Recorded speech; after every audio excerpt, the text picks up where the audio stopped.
नमः सिद्धेभ्यः। ॐ नमः सिद्धेभ्यः। ॐ नमः सिद्धेभ्यः।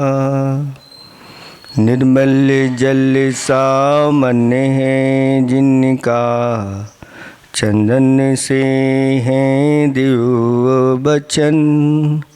अक्षत सम अक्षत है श्रद्धा, सुमनों सा सुंदर है तन।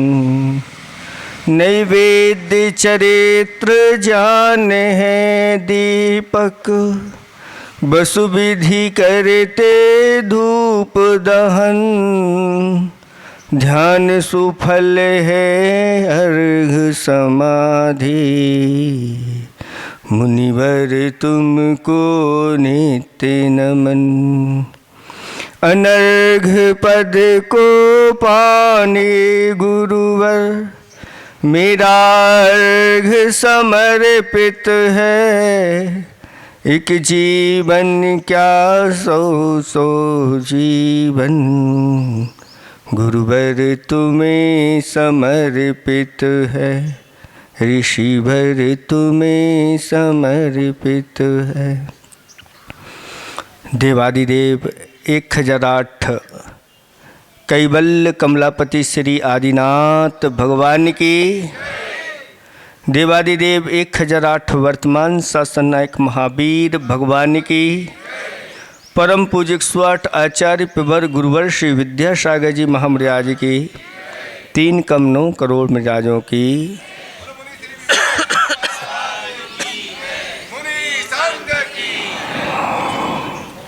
धर्म स्नेही बब्बात्माओं,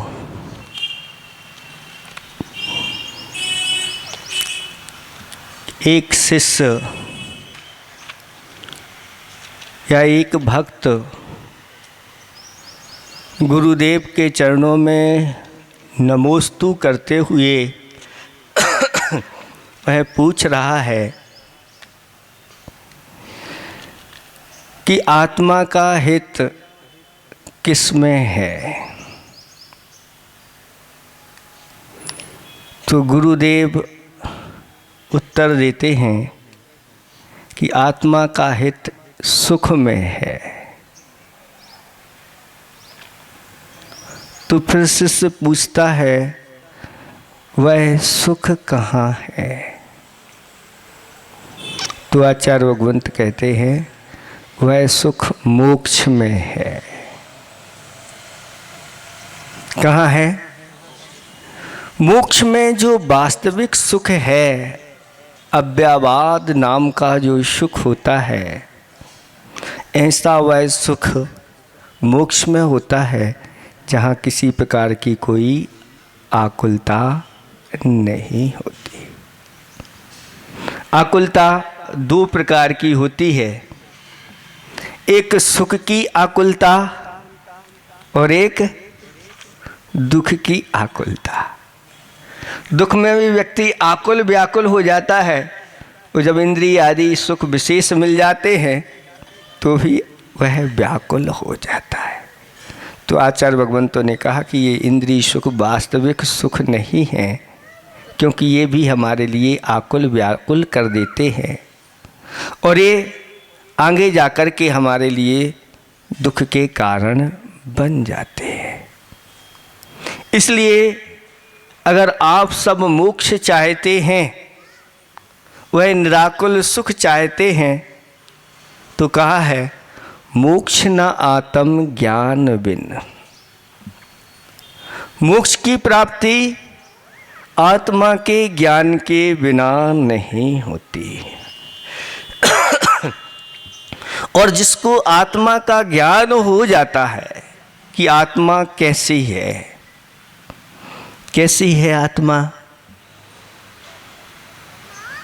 तो कहते हैं आत्मा 3 प्रकार की होती है। एक तो बहिरात्मा होती है, दूसरी अंतरात्मा होती है, और तीसरी आत्मा परमात्मा होती है। आत्मा का जो सच्चा स्वरूप नहीं जानते और इस देह को ही आत्मा मान करके चलते हैं, तो देह का मरण सो मेरा मरण और देह का जन्म सो मेरा जन्म, ऐसे जो मान करके चलते हैं एकांत से, उनके लिए आचार्य भगवंतों ने बहिरात्मा का टाइटल दिया है, यानी अज्ञानी आत्मा है। लेकिन दूसरे वो होते हैं जिनको अंतर आत्मा कहा है, यानी अंतर बैठी हुई जो आत्मा है उसके स्वरूप को जान लेते हैं और जान करके उसके ऊपर श्रद्धान करते हैं, ऐसे वह अंतर आत्मा कहलाते हैं। और जो चार घातिया कर्मों का नष्ट कर देते हैं उनको, ऐसे वह परमात्मा, वो सकल परमात्मा कहलाते हैं। वो आठों प्रकार के कर्म से रहित हो जाते हैं, वह कौन है? निकल परमात्मा है। परमात्मा भी दो प्रकार के, एक सकल यानी जो शरीर से सहित होते हैं, वो सकल परमात्मा होते हैं, और विकल यानी जो शरीर से रहित होते हैं, वह कौन कहलाते हैं? विकल परमात्मा कहलाते हैं। और जो विकल परमात्मा है वही वास्तविक आत्मा का स्वरूप हुआ करता है। और जो वर्तमान में अभी आत्मा है यह कर्मों से सहित है, इसलिए इनको संज्ञा दी गई कि ये संसारी आत्मा है। जो कर्मों से छूट गए हैं सभी प्रकार के, वह सिद्ध परमात्मा कहलाते हैं, सर्वश्रेष्ठ परमात्मा कहलाते हैं। और जो अव्यवहात सुख होता है, जिस सुख के बाद कभी दुख नहीं आता, ऐसा सुख सभी सुखों से बढ़ चढ़ करके एक समय में भी वह अनंत गुणा सुख उन सिद्ध परमेष्टि के लिए होता है। वही हमारा वास्तविक स्वरूप है। जब हम आत्मा के स्वरूप के ऊपर विचार करते हैं और विचार करके उसको जान लेते हैं, संसारी आत्मा का स्वरूप, मुक्त आत्मा का स्वरूप, तो आचार्य भगवंत कहते हैं कि फिर वह आगे की प्रक्रिया प्रारंभ हो जाती है। मोक्ष न आत्म ज्ञान बिन क्रिया ज्ञान बिन नाही। जो भी क्रियाएं होती हैं अगर ज्ञान से सहित हैं, सम्यक ज्ञान से सहित क्रियाएं हैं, तो वह क्रियाएं सही सही फल देती हैं। और ज्ञान बिना जो भी क्रियाएं की जाती हैं वह सही फल नहीं दे पाते। फिर कहा ज्ञान विवेक बिना नहीं। ज्ञान जो होता है, विवेक के बिना उस ज्ञान का कोई मूल्य नहीं होता। ज्ञान अंधा है श्रद्धा बिना, और पंगु ज्ञान लंगड़ा है किसके बिना? चारित्र बिना। श्रद्धा के बिना तो ज्ञान अंधा है। अगर सही सही श्रद्धा नहीं है, वह ज्ञान आपको कहीं भी किसी भी गति में जाके पटक देगा। और पंगु लंगड़ा क्यों है? क्योंकि उसके पास चारित्र नहीं है, वो बिना चारित्र के वह अपनी मंजिल तक पहुंच नहीं पाएगा। तो ज्ञान विवेक बिना नहीं, यानी ज्ञान वही सही माना जाता है जिसमें विवेक होता है। और विवेक का अर्थ ही सम्यक ज्ञान। आचार्य भगवंतों ने उसको सम्यक ज्ञान की उपमा दी गई है। और गुण विवेक के माही, यानी गुण विवेक के साथ ही रहा करते हैं। अगर विवेक नहीं है तो फिर कहते हैं कि वह गुण ठहरते नहीं, वह सारे गुणों के ऊपर पानी फेर देता है। इसलिए जो भी क्रियाएं करो विवेक के साथ करो, और विवेक के अभाव में क्रियाएं सफलीभूत नहीं होती। अब विवेक क्या है, किसे कहते हैं महाराज? ये विवेक, बार बार आप नाम ले रहे हो, कोई व्यक्ति विशेष का नाम, ये आखिर विवेक है क्या? तो इसको आप एक उदाहरण के माध्यम से समझ लेंगे तो सभी में वह उदाहरण फिट हो जाता है। क्या, कब, कहाँ, कैसे, कितना, क्यों, ये प्रश्न चिन्ह जहाँ लग जाते हैं वहाँ व्यक्ति का विवेक जागृत हो जाता है। सबसे पहले ले खाने में ही विवेक लगाएं, क्योंकि महाराज ने भी बताया कैसे उठें, कैसे बैठें, कैसे बोलें, कैसे शयन करें, कैसे खाएं, जिसके माध्यम से पाप का बंध ना हो। तो आचार्य भगवंतों ने कहा कि विवेक के साथ यत्नपूर्वक खाएं, यत्नपूर्वक शयन करें, यत्नपूर्वक बोलें, यत्नपूर्वक चलें, यत्नपूर्वक बैठें, जिसके माध्यम से पाप का बंध नहीं होता और व्यक्ति अपने आप को सुरक्षित करके चलता है, और जहाँ भी रहता है वह निरंतर शुभ उसकी परिणति होने के कारण से पुण्य का संचय करता चला जाता है, पाप कर्म की निजरा करता चला जाता है। तो भोजन में ही आप एक उदाहरण के रूप में ले लें कि क्या, जैसे आपको भूख लगी है तो क्या खाएं? इससे नहीं कि भूख लगी है तो कुछ भी खा लें। तो आचार्य भगवंतों ने कहा कि अभक्ष का भक्षण नहीं करें, ये आपके लिए खाने योग्य, ये उच्च कुल वालों के लिए खाने योग्य नहीं है।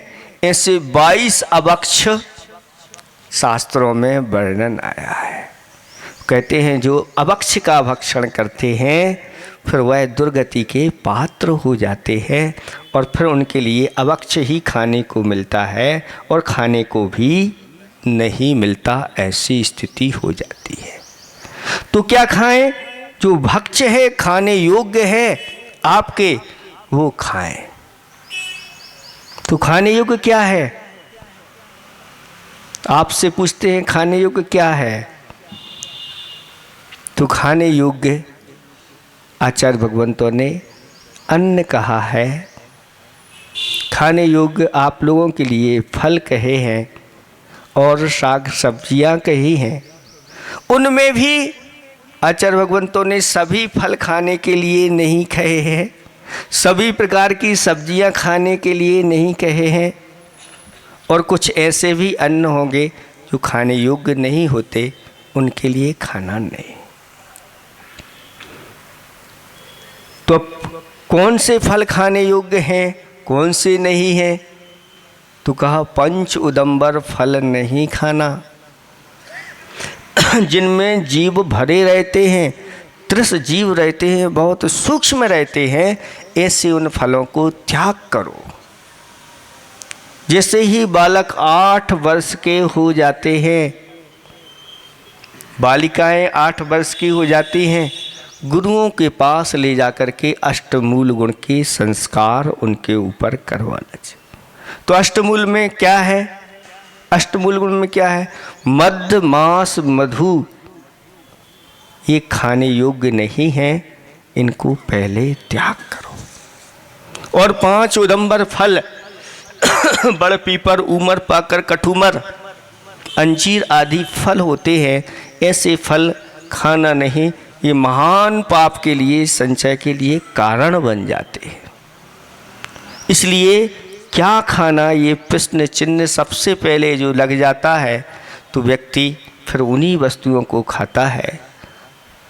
जैनेतर ग्रंथों में भी ऐसी पंक्तियां आती हैं कि नरक के 4 द्वार हैं, उनमें एक द्वार बताया है रात्रि भोजनम। दूसरा बताया स्त्री पर स्त्री सेवनम। चत्तारी नरक द्वारम, वो 4 नरक के द्वार कौन से हैं? तो दूसरा पर स्त्री सेवनम। तीसरा उसमें आया है कि कंद मूल भक्षणम। कंद मूल क्या है? जो जमीन के अंदर रहने वाले आलू प्याज आदि है, ये सारी चीज़ें कंद मूल के अंतर्गत आ जाती हैं। नरक का द्वार बताया। और संधान कम, जो संधान होता है यानी जो अचार मुरब्बा होता है जिसमें 30 जीवों की उत्पत्ति हो जाती है, प्रति समय उनमें उत्पन्न और मरण होते रहते हैं। ऐसे उन अचार आदि को खाने से महान पाप का संचय होता है। ये दुर्गति में ले जाने के द्वार बताए गए हैं। और आप लोग बड़े चाव से, जितना पुराना अचार होता है उतना ही टेस्टी हुआ होता है। घर का अच्छा नहीं लगता, बाजार का चाहिए। और ऐसी स्थिति है कि जो नींबू आदि सड़ जाते हैं, उस सड़े नींबू भी उनमें एसिड डाल करके और उनमें मसाला डाल करके जितने सड़े होंगे उतने ही अच्छे अचार बनेगा, टेस्टी बनेगा। आचार्य भगवान कहती हैं ये विवेक अगर आपके अंदर जागृत जिस दिन हो गया तो आप अपने आप को सुरक्षित कर सकते हैं और आप अपने जीवन को सुखी बना सकते हैं। आत्मा के निकट वही व्यक्ति पहुंचता है जो अपनी 4 संज्ञाओं के ऊपर नियंत्रण करता है। और जिसकी 4 संज्ञाओं के ऊपर नियंत्रण नहीं है वह आत्मा की बात तो करता है लेकिन आत्मा के निकट पहुंच नहीं सकता। तो क्या खाएं, ये आपसे पहले सबसे पहले प्रश्न आप लगा दो और आप निर्णय कर लो कि आचार्य भगवंतों ने क्या खाने के लिए हमें कहा है। फिर दूसरा प्रश्न उठता है कब खाएं। दूसरा प्रश्न क्या है? कब खाएं? दिन में खाएं कि रात में खाएं या जब चाहे जब खाएं? महाराज जब भूख लगे जब खाएं। आयुर्वेदिक का सिद्धांत है कि जब भूख लगे तभी भोजन करना। तो आयुर्वेद के सिद्धांत के अनुसार चलें तो आपको रात में भूख लगेगी तो आयुर्वेदिक का सिद्धांत तो लागू हो जाएगा लेकिन जैन सिद्धांत उसमें लागू नहीं होगा, विवेक नहीं होगा। लेकिन आयुर्वेद में भी कहा है कि जब भूख लगे तब नहीं, तब तो खाना है लेकिन रात में नहीं, दिन में खाना है। क्योंकि हमारे कुछ ऐसे शरीर के अवयव होते हैं जब वो सूर्य की जो किरणें निकलती हैं तो हमारे वह सक्रिय होते हैं और रात्रि जैसे ही होती है सूर्य डूबता है वह निष्क्रिय हो जाते हैं और फिर निष्क्रिय हो जाते हैं तो पचाने के लिए उनके लिए बहुत शक्ति लगाना पड़ती है। तो कब खाएं? तो दिन में खाने के लिए कहा है। अब महावीर जयंती आ रही है और महावीर जयंती पर आप लोग नारे लगाते हैं। एक नारा हम भी आपको देना चाह रहे हैं और 17 अक्षर में वह हाइकू में वह नारा है और आप लगाइए, अच्छी तरह से लगाइए। वह क्या है? दिन में शादी, दिन में भोज, जय अहिंसा घोष। दिन में शादी, दिन में भोज, जय अहिंसा घोष। अहिंसा का अगर घोष आपको सारे विश्व में फैलाना है तो इस नारे को आप जीवंत कर दो और अपने जीवन में उसको उतार लो। रात्रि में, एक रात्रि में ऐसी कथा आती कि रात्रि में भोजन बनाया और खाया, उसके परिणाम स्वरूप 10 भव नरकों में और 10 भव त्रयंचों में जाकर के दुखों को सहन करना पड़ा। एक रात्रि में बनाने और खाने का ये फल है।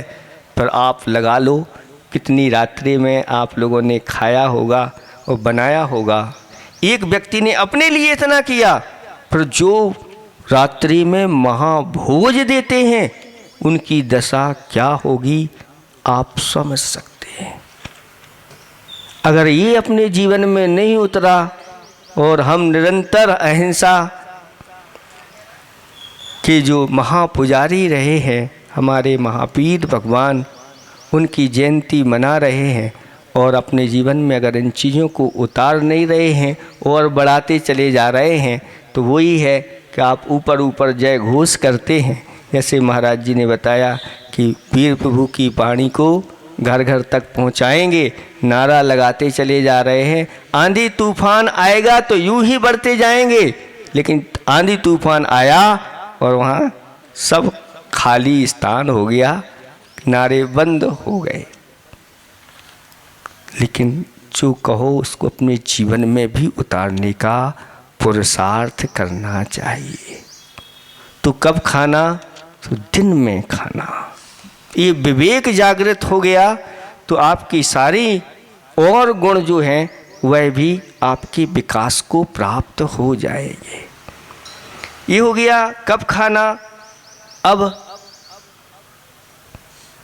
कहाँ खाना?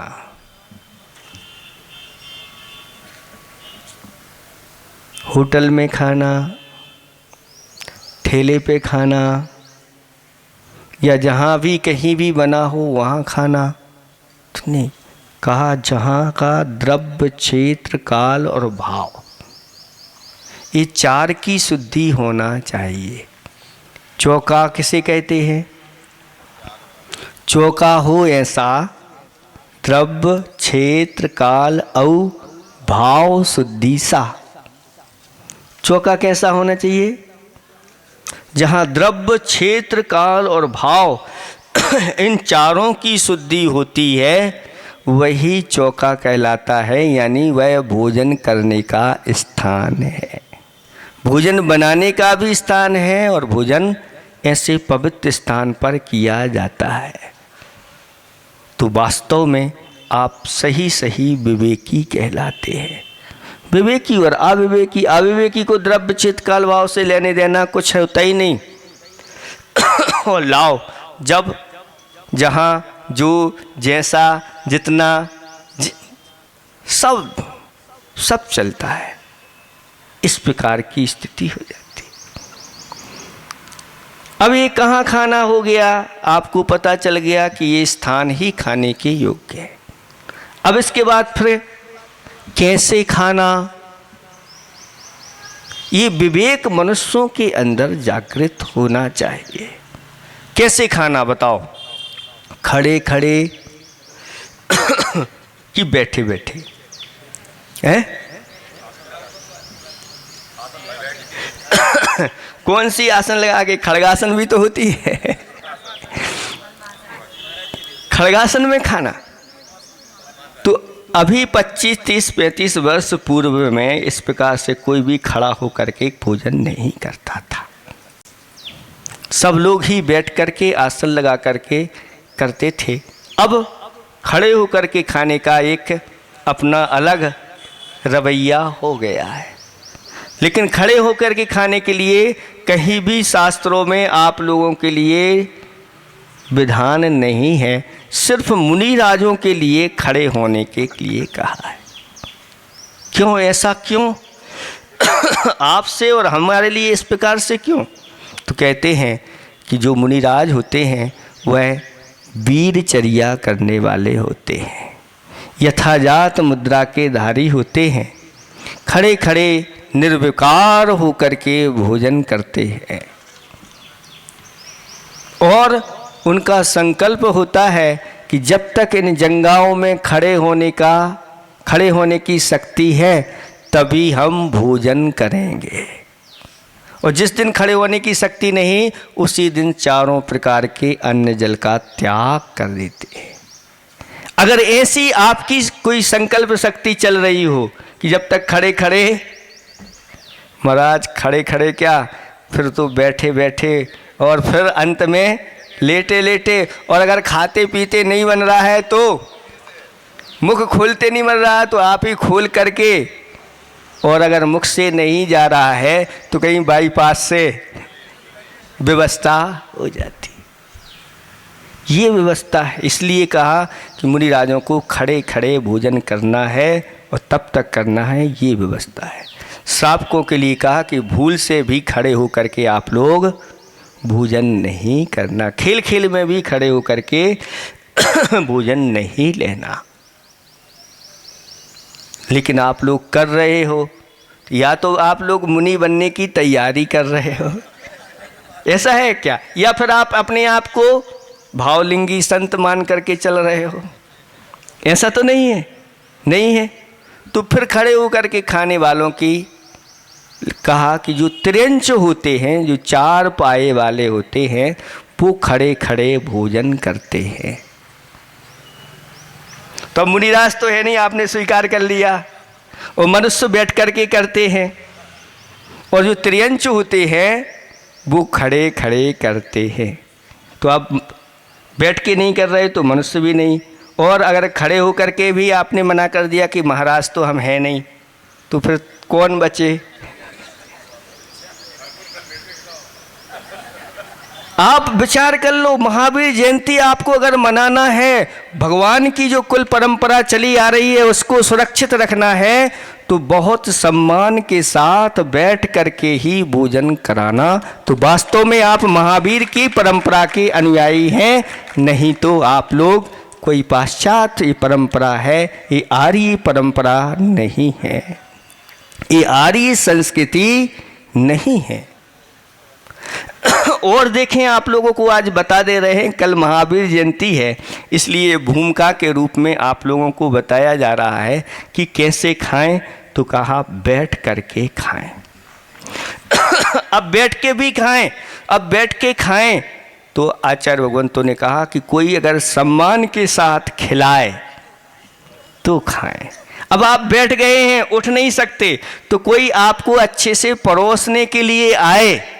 पहले ऐसा ही होता था कि लोगों को आमंत्रण दिया जाता था, सारे के सारे लोग बैठ जाते थे, सबको परोसा जाता था, और परोसने के बाद भी लोग खाना भोजन प्रारंभ नहीं करते थे।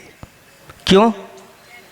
जिसने हमें भोजन के लिए आमंत्रण दिया है, जब तक वह हाथ जोड़ करके इस प्रकार से नहीं कहता, भैया आप लोग अब प्रारंभ करो, और यहाँ तक कि एक को भोजन मुख में दे करके और ये प्रारंभ करते थे। और आज हम अपना पूरा का पूरा बहुमान खो चुके हैं, सम्मान खो चुके हैं, और बस एक स्थान पर रख दिया जाता है, और आप लोग जा कर के सारे के सारे जो अच्छी सबसे अच्छी चीज़ है उस पर भीड़ ज़्यादा दिखती है, और जो और कैसे है, तो उसके लिए कहा गया है कि इस प्रकार से आप लोग उस भोजन के ऊपर गिर गए, मान लो चारों तरफ से, तो जैसे वह गिद्ध होता है, वह गिद्ध उस वस्तु को खाने के लिए चारों ओर से वह इकट्ठे हो जाते हैं, कौए जैसे इकट्ठे हो जाते हैं, ऐसी स्थिति आप लोग बना देते हैं। एक बात और सुनाते हैं आप लोगों को। जब पढ़ते थे, एक दोहा अभी भी याद है, रहमन कवि का दोहा है, रहीमन मोह ना सुहाय, अमी पियावत मान बिन, जो विष देत बुलाए, प्रेम सहित मरबो भलो। रहमन कवि कहते हैं कि ये मुझे बहुत अच्छा नहीं लगता। क्या? अमी पियावत मान बिन, कोई अमृत पिलाए और मान सम्मान के बिना अगर कोई ऐसा रख दे कि वो रखा है अमृत पी लो, तो कहते हैं मुझे अच्छा नहीं लगता, मैं इसको पीना पसंद नहीं करता। जो विष देत बुलाए, प्रेम सहित मरबो भलो। अगर प्रेम के साथ अच्छे से बैठा करके सम्मान के साथ और कोई अगर विष भी परोस दे तो विष खा करके मरना मुझे अच्छा लगता है, लेकिन अमृत का पान करना अच्छा नहीं लगता। क्या हमारी भारतीय संस्कृति रही है और हम उसको कहाँ पर ले जा रहे हैं। और भगवान महावीर जयंती की तैयारी आप लोगों की चल रही है। कहाँ से, किस प्रकार से कर रहे हैं? महावीर भगवान ने कौन सा हमारे लिए विवेक, यही तो सब कुछ सिखाया है। तो कैसे खाएं? तो बैठ करके खाएं, सम्मान से कोई खिलाए तो खाएं और देख करके खाएं। क्या देख करके खाएं? मोबाइल देख करके, टीवी देख करके है? क्या देख करके खाएं? जो भोजन परोसा गया है उसको देख करके खाएं। कहीं उसमें बालचंद जी तो नहीं बैठे हैं, जीवचंद जी तो नहीं आ गए साथ में, आदि आदि। ये सब विवेक है। और जिस दिन ये विवेक आपके जीवन में जागृत हो गया, आपका जीवन वास्तव में स्वर्ण जैसा जीवन हो गया, पारस जैसा जीवन हो जाए। इस प्रकार से प्रसन्नता के साथ मौन पूर्वक जब तक भोजन कर रहे हैं, झूठे मुख शब्दों का उच्चारण नहीं करना चाहिए, क्योंकि ये अक्षर 64 अक्षर हैं। इन्हीं के माध्यम से तो जिनवाणी की रचना हुई है, जो आप मुख से उच्चारण करते हैं। मौन पूर्वक भोजन करें। इस प्रकार से ये प्रश्न चिन्ह है, कैसे खाएं, फिर कितना खाएं। और भी एक वर्तमान में जिस वस्तु में परोसा जाता है वो क्या है? आजकल है ना, थाली का जमाना खत्म हो गया, डिस्पोजल है ना। डिस्पोजल में ही यूज एंड थ्रो, खाओ और फेंको। ये भी नहीं, क्योंकि उत्तम पात्रों में खाने के लिए आपको उच्च कुल है, आपका उच्च कुल है, तो उच्च कुल वालों के लिए कहा कि उत्तम पात्रों में भोजन करना चाहिए। जैसे पात्रों में भोजन करोगे वैसे ही आपकी आगे दशा होने वाली है। जैसे पात्रों से भगवान का अभिषेक करोगे वैसे ही आपकी स्थिति होने वाली है। देखो, पहले के लोग स्वर्ण के पात्रों से भगवान का अभिषेक पूजन आदि करते थे, सब करते थे। लेकिन धीरे धीरे चांदी पर आए, फिर चांदी से फिर धीरे धीरे पीतल पर आए, फिर धीरे धीरे स्टील पर आए। और जैसे जैसे आप लोग आते गए वैसे वैसे आपके रसोई में भी बर्तन वैसे वैसे होते चले गए। जब आप स्टील पर आए तो आपकी रसोई में भी स्टील ही स्टील हो गए। और फिर आप लोग धीरे धीरे भगवान को जो द्रव्य थी वह प्लास्टिक की डिब्बी में ले जाने लगे। तो भगवान ने कही ठीक है, आपके चौके में भी प्लास्टिक ही प्लास्टिक है। जैसी भावना होती है उसी के अनुसार फल भी मिलता है। लेकिन धीरे धीरे आप लोगों ने सुधारा है, इसलिए आप लोगों की स्थिति भी बहुत अच्छी सुधर गई है। और उसको आप लोग अब अपने आप पर लागू करिए। ये विवेक है। फिर कितना खाएं, एक चीज़ और है, कितना खाएं। तो कहा कि उनुदर करना, भूख से एक रोटी या एक ग्रास कम करना। उनुदर करोगे तो बहुत दिन भर अच्छी तरह से आपका निकलेगा, और अगर दून उदर कर दिया तो दिन भर बेचैनी के साथ निकलेगा। और क्यों खाएं? तो कहा जीने के लिए कि खाने के लिए जिए। जीने के लिए खाएं, खाने के लिए नहीं जिए। ये व्यवस्था है, ये विवेक है।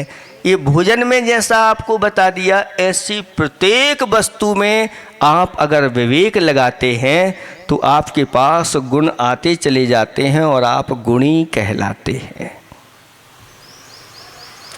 तो मोक्ष न आत्म ज्ञान बिन, क्रिया ज्ञान बिन नाही, ज्ञान विवेक बिना नहीं, गुण विवेक के माही। नहीं विवेक जिन मत बिना। ये जो विवेक होता है ये जिन मत के बिना, ऐसा सूक्ष्म विवेक आपको जिन मत में ही मिलेगा कि पानी छान करके आप पीजिए। कचड़ा है इसलिए छानना नहीं, उसमें जीव है, वो जीव दिखाई नहीं दे रहे हैं, फिर भी आप जल को छान रहे हैं। ये विवेक जिन मत में ही मिलता है। और जिन मत जिन बिन माही, और जिन मत जो होता है जिनेंद्र भगवान के बिना नहीं होता। और मोक्ष मूल निर्मल महा, जिनबर त्रुवन माही। मोक्ष का अगर कोई मूल है तो वो है तीन लोक में जिनेंद्र भगवान है।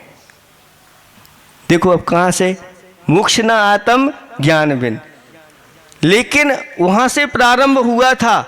लेकिन मोक्ष का मूल क्या है? तो कहते हैं जिनेंद्र भगवान मोक्ष के मूल हैं। क्यों? जो जानदी अरहंतम दब्ब गुणत पज्जत येहि, सो जानदी अपारम मोहो तस् जादू खलुलयम। जो अरहंत भगवान को जानता है द्रव्य गुण पर्याय से। द्रव्य क्या है अरहंत भगवान का? तो परमात्मा है, ये कौन सकल परमात्मा है, ये उनका द्रव्य हो गया। फिर उनके गुण कौन से हैं? भगवान के दर्शन आप प्रतिदिन करते हैं तो भगवान कौन है? परमात्मा है, ये तो द्रव्य हो गया।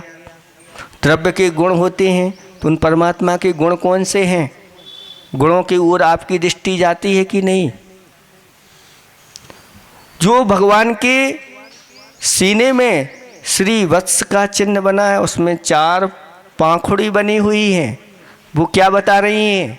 वो बाहरी चीज़ नहीं बता रही हैं, वो भीतर की चीज़ बता रही है कि ये 4 पाखुड़ी 4 अनंत चतुष्टय की प्रतीक है। अनंत चतुष्टय के धनी तुम ही हो।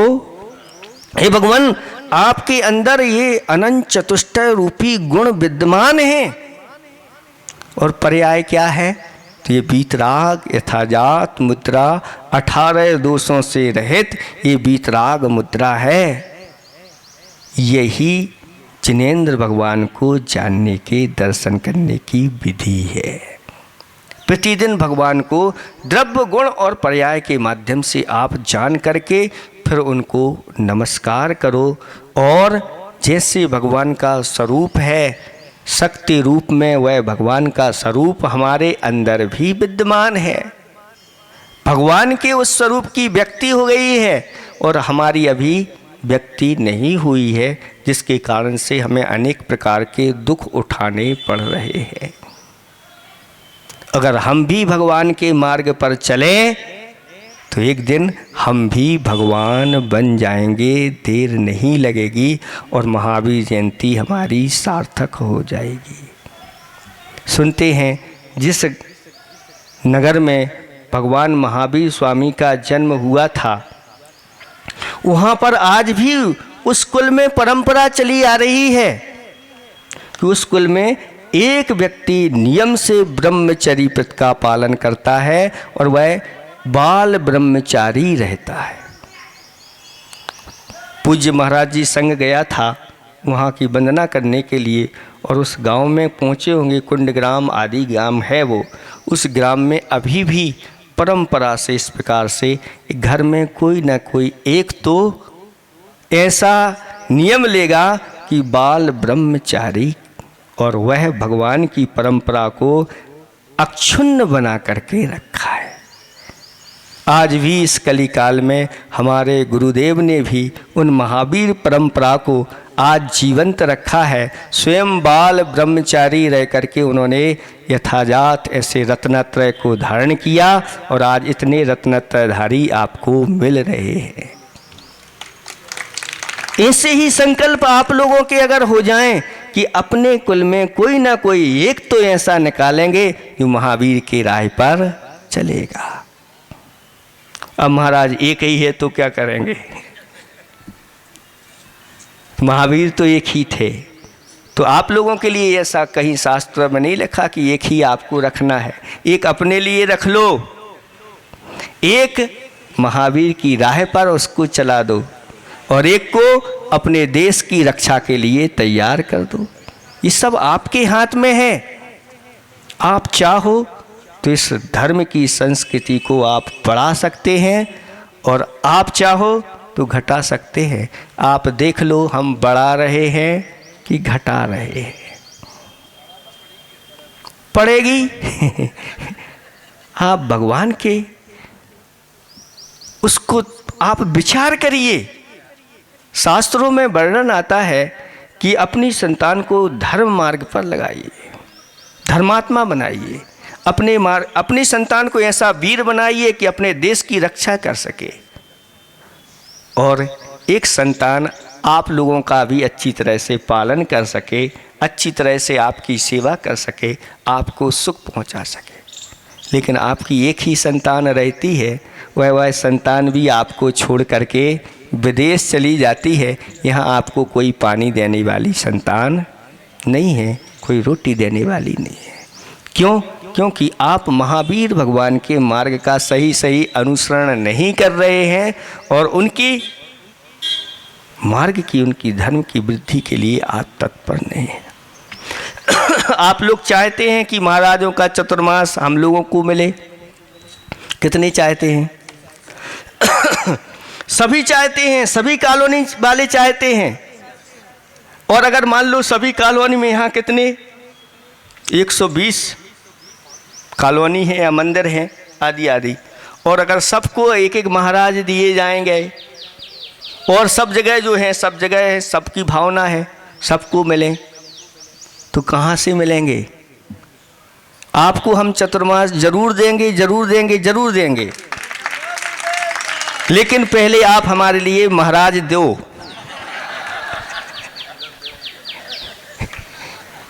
अपनी संतान को महाराज बनाओ, इतने महाराज बनाओ कि प्रत्येक नगर में चातुर्मास मुनिराजों का हो। आप तो चाहते हैं कि ऐसे हमको मिले, सब चाहते हैं, लेकिन उस प्रकार के हम कार्य नहीं करते। आप हमारी मान लो, हम आपकी मान लेते हैं, दोनों का काम हो जाएगा। अहिंसा परमो धर्म की।